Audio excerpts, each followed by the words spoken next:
it'd be kind of interesting. And I can imagine a science fiction novel built around this is there's going to be two worlds emerging.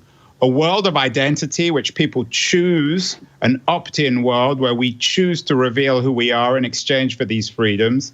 And then if you don't want to be part of that, then just stay at home. You're just not going to be allowed to travel. You're not going to be allowed into stores. So you're right, but you're going to lose a lot. I think we have that already in the form of movies like Gattaca or Brave New World from Huxley. Right. I think there are those kind of differentiations already projected, and I think. Is it inevitable, Gerald? Do you think that'll happen here? I think it'll be interesting to see. Yeah, I don't think we know. We have a tweet from the very aptly named Linux Rebel. Oh, my God. Linux Rebel says, shouldn't we be focusing less on what can't be done and more on what has to be done? Set up the requirements, then meet them. It's what's worked over and over in the past. Linux Rebel says, I'm not a rebel in this case. Let's just do it. Right.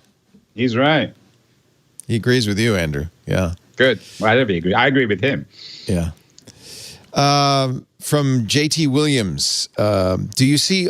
Actually, I'll give you this, Gerald, because you're on the front lines as a CISO, especially a CISO of a security company. Do you see online security and privacy concerns as a pendulum that swings back and forth, or are we headed down a slippery slope?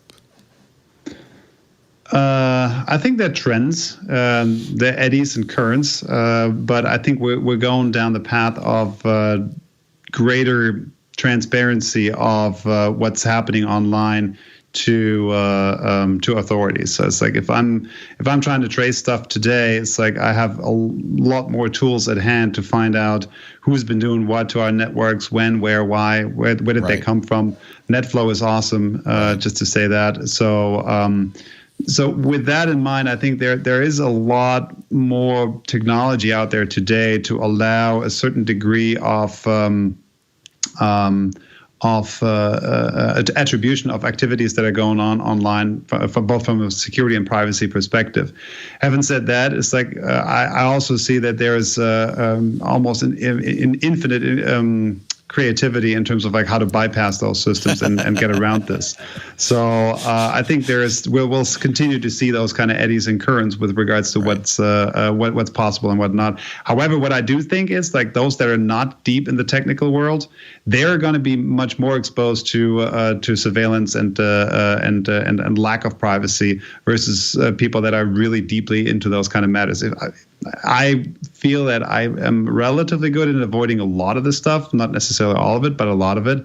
But I know that somebody who's not necessarily dealing with this on a day-to-day basis will have a much harder time doing so. I do have to say, and somebody said this in the chat room, really appreciate it that the CISO of LogMeIn and LastPass cares so much about personal privacy because, we kind of count on LastPass. We trust LastPass to do that. And it's so nice to see that you support that belief, and that's a personal belief of your own. So that's really, really good. Cool, thank you. Yeah.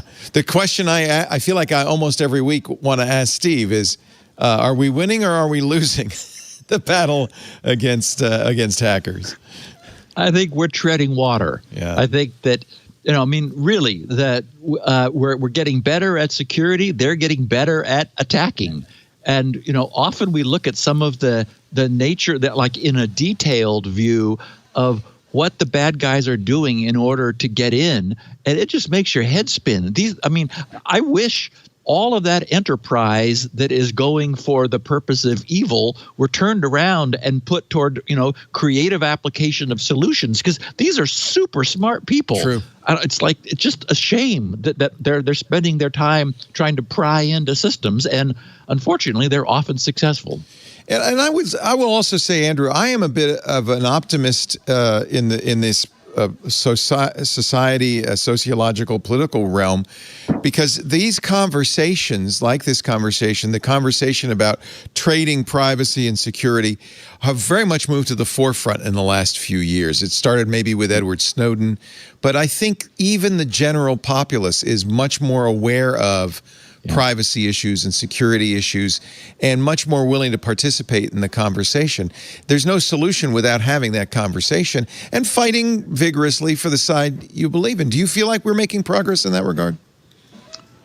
Well, maybe in a way, but I think we're obsessed with two things. We're increasingly obsessed with our own privacy in a world where we can't be, where we have to be willing to compromise. In 2007, I wrote a book, Cult of the Amateur, which you mentioned, which was very critical of anonymity. Yes. It was a sort of a critique of user-generated content. It said that our culture is essentially being destroyed by all this anonymity. And then in 2012, by the way, I was very critical of you. We had a debate over that when the book came out. Yeah. And I have since said, and I think I said it in public, but I'll say it again, you were right. Well, thank you. But who knows whether I was right. But then in 2011, Just look at Twitter and you were right. It's obvious. Well, but in 2011, I wrote a book which was a critique of Facebook, saying that the real danger to civilization was a company like Facebook that knew everything about us. So, I can see both arguments, but I think the problem is we have to be willing to compromise. Yeah. And I think that this crisis will be sufficient to convince a lot of reasonable people. There's always going to be hardcore libertarians out there completely unwilling to compromise. But there's a really interesting piece by Naomi Klein in this morning's Guardian where she talks about something called the Screen New Deal. Now, in this, she's being pretty critical of Silicon Valley. But I think any kind of New Deal that comes out of this crisis is going to be one that's bound up with identity. It will be a Screen New Deal, but it will be one that is built into the will to rewrite the social contract in terms of what's known about us, but also guaranteeing a kind of social viability. Otherwise, we're just fragmented. I mean, we're back in kind of Hobbes's natural world. We're all living at home. We can't trust each other. Yeah. And, all these words, Leo, that we've been talking about for years, with Steve Gilmore and all these other people, trust, attention, they were always very abstract. Now they're absolutely very real. Concrete. Yep. COVID red in tooth and claw. Go ahead. Just one for this, Andrew, is like just following up on that. So I think if we really think about when did privacy actually start to become part of human society, and I forgot who it was. It's like who said it's like privacy really only started to become something of a thing once we moved into large cities and mega cities. Because as throughout the human history, we were living in relatively small communities of a few hundred people, maybe 500 or 1,000. Those were big cities back when. And you really did not have too much privacy because it's like within those kind of societies, everybody knew everybody. And it's like if you were an awkward or a social outcast or what have you, it was weird. And it's like you could not hide behind anything. The only thing you probably could do is like really leave your village and try your luck somewhere else. So I think what we're seeing right now is like with the quote unquote global village that McLuhan kind of coined. I think we're really realizing that we are back in a global village where suddenly everybody knows everything about everybody if they want to. Right. And that changes the behavior kind of back to some of those times that we were at before. I do still disagree that we want to get rid of privacy altogether, although I think it's going to be increasingly hard to really maintain it, though. Another question from Twitter. Again, your questions, if you tweet them at twit with the hashtag LastPassPanel, we'll get them on the air for our panel. Evan A. Barr, this goes back to our conversation about voting. He said we can bank online with security. How is voting more difficult than online banking? I agree. I think I don't see any difference. It's not universal. We need voting to be universal, and online banking